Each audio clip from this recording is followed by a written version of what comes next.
Dans cette petite bodega, on produit l'un des vins très appréciés de Mendoza depuis 2003.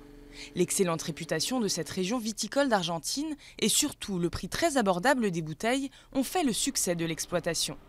Mais depuis quelques années, les producteurs de vins locaux ont un nouveau credo, développer des produits haut de gamme pour conquérir une clientèle différente. Sin aumentar los precios,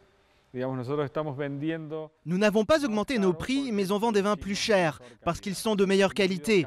Donc on a changé notre gamme vers des produits premium, et ça nous permet de survivre. L'inflation persistante en Argentine a fait exploser le coût de la main-d'œuvre et du transport. Résultat, l'exportation de vins bon marché n'est plus un bon pari pour les producteurs. Ils préfèrent désormais produire mieux, quitte à vendre moins. Selon l'Institut argentin du vin, les exportations ont chuté de 17% en 2014. On ne peut plus être compétitif dans la catégorie des vins à 10 $, on ne se développe plus. On avait des projets ambitieux pour évoluer, mais nos ventes n'augmentent pas autant qu'elles le pourraient.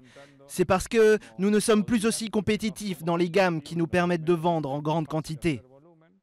Les exportations chutent et la consommation de vin perd de la vitesse un peu partout dans le monde.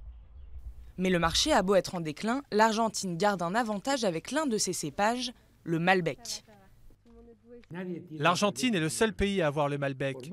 Même s'il y a des bons Malbec en Californie, au Chili, ils ne sont pas comme en Argentine. Il n'y en a pas autant qu'en Argentine. 40% des exportations argentines, c'est du Malbec.